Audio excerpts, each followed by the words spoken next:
Indian 2 திரைப்படத்தோட free ticket டெய்லியும் ஒருத்தருக்கு குலுக்கல் முறையில் ஃப்ரீயாக கொடுக்கப்படுகிறது. மேலே தெரிகிற இன்ஸ்டாகிராம் ஐடிக்கு ஒரு மெசேஜ் பண்ணி ஃபாலோ பண்ணால் மட்டும் போதும், நீங்களும் டிக்கெட் வின் பண்ண வாய்ப்புகள் அதிகமாக இருக்குது. ஹாய் நண்பர்களே, ராயன் திரைப்படத்தோட சாங்ஸ் இந்தியன் 2 திரைப்படத்தோட சாங்ஸ் ஓவர்டேக்ஸ் செஞ்சிருச்சு. இது ரொம்ப ஷாக்கான விஷயமா இருந்தாலும் இதுதான் உண்மையான விஷயம். ஸோ என்னதான் அனிருத் பயங்கரமாக மியூசிக் கொடுத்துருந்தாலுமே கம்பேக் இந்தியாலாம் வேறு லெவலில் இந்தியன் ட்ரெண்ட் ஆனாலுமே கதறல் சாங் பயங்கரமாக ஹிட் ஆனாலுமே ராயன் திரைப்படத்தோட ஆடியோ லான்ச் எல்லாத்தையுமே மாற்றி விட்டது அப்படின்னு தான் சொல்ல வேண்டும். முக்கியமாக ராயன் திரைப்படத்தோட இசை வெளியீட்டு விழாவில் ஏஆர் ரஹ்மான் மற்றும் தனுஷ் அவர்கள் 2 பேரும் சேர்ந்து பாடியிருப்பாங்க ஒரு பாடல். அந்த பாடல் செம்ம ஹிட் அடித்து விட்டது.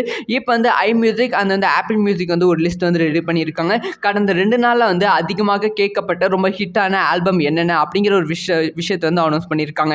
இது இந்தியா ஃபுல்லாக எந்தெந்த பாடல்கள் இருக்குது அப்படிங்கிற விஷயம் தான் பார்க்க போகிறோம். இதில் 2வது இடத்துல ஏஆர் ரஹ்மான் அவர்களோட சாங் இருக்கிறது. ஸோ ஏஆர் ரஹ்மான் அவர்களோட ஜென்ரலான மோஷன் பிக்சர் 2வது இடத்துல இருக்கிறது. ஸோ ராயன் திரைப்படத்தோட சாங் எத்தனாவது இடத்துல இருக்குன்னா 7வது இடத்துல இருக்கிறது. ஸோ ஏஆர் ரஹ்மான் அவர்கள் பாடின உஸ்ரே பாடல் 7வது இடத்துல இருக்கு. ஸோ ஃபைனலாக அனிருத் அவர்களோட இந்தியன் 2 சாங் 10வது இடத்துல இருக்கிறது. ஸோ ஏஆர் ரஹ்மான் அவர்கள் இந்தியன் 2 பின்னுக்கு தள்ளி ராயன் திரைப்படத்தை முன்னுக்கு வர வச்சிருக்காங்க. ஏஆர் ரஹ்மான் தாயா அப்படின்னு சொல்லி ப்ரூவும் பண்ணியிருக்காங்க.